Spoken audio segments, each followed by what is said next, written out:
when now you see, as you were saying, who are those people, the powers that be, who control the resources, and how do they maintain themselves there, and how do they decide the distribution and all of these kind of things. So that is a deeper question. So I will just give you a very, very simple, and I keep repeating that because I want you to understand. They say jokingly, follow the money. Then you will understand a lot of things that happen. It's not innocuous. It's a very powerful thing, because that is the bottom line. That is the truth. Money and power. So look at what happened in Florida. The mass shooting at the school, where 17 kids got killed and all that. The information we have is that that young man's state was well known by his classmate, by his friend, by his family. They signaled that to the police, to the authority, to the school, to the FBI. So there were all the signs that this guy was going to carry out what he did. All the signs for a long time.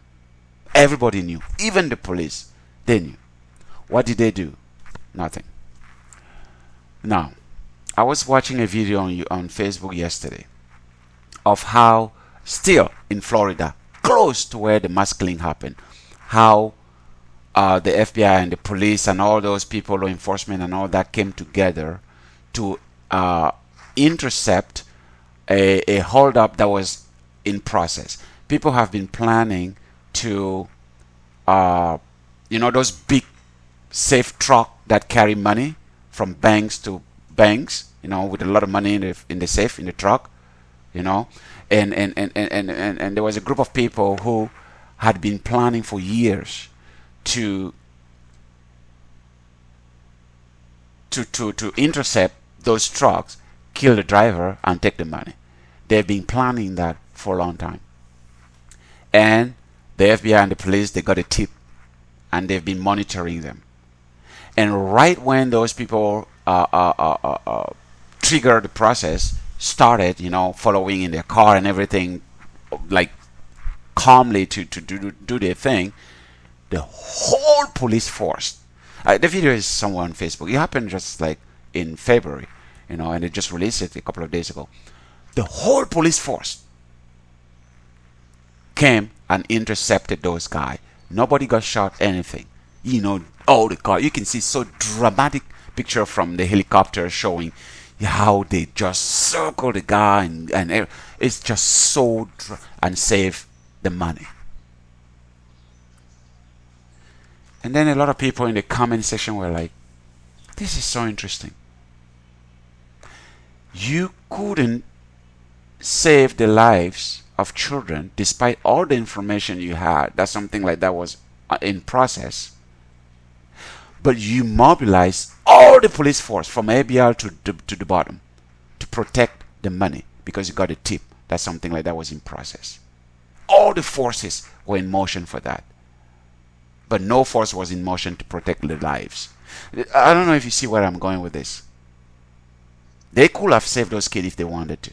So this is to tell you that if you look at America or the system, because America is the toughest country now and wants to hurt America, it's only the money.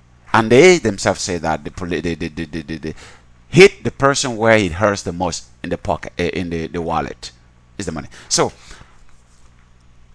and if you look at that now in other cultures, in terms of once you have the power, you never want to let that power go, right?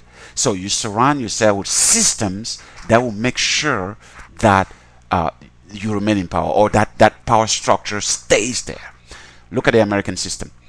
Can you tell me, honestly tell me, that there is a single difference in terms of how America is being run by all the presidents, beginning from I don't know who till Trump? The campaign, say things and blah blah blah. Once they get in power, look at their domestic or foreign policy and tell me if you see any difference. So it is a structure. So when you say the power that be and how they maintain themselves, don't look at one person. Don't look at it as if you're looking at human beings or persons. Look at it as if you're looking at a system, an ideology, a machine, something that speaks for a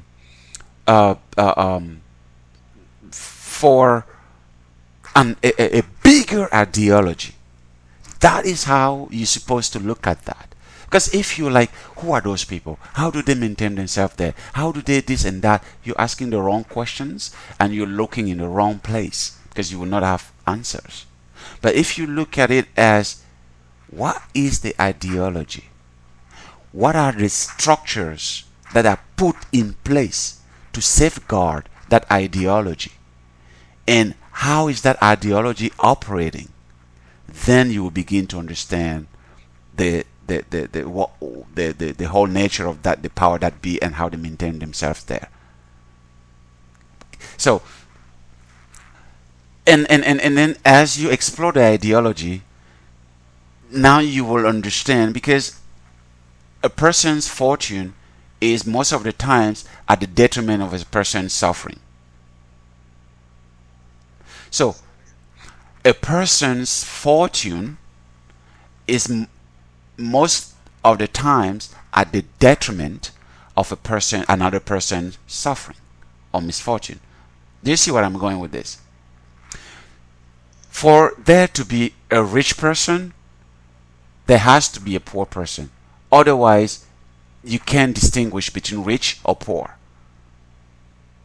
So, for an ideology to operate, it has to be opposite to another ideology or another way of life.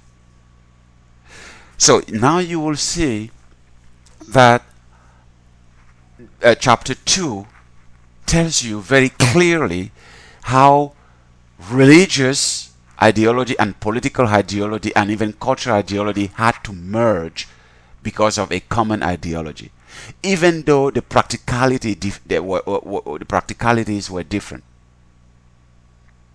The Roman political system was different from the Christian cultural value that was being pervaded at the time.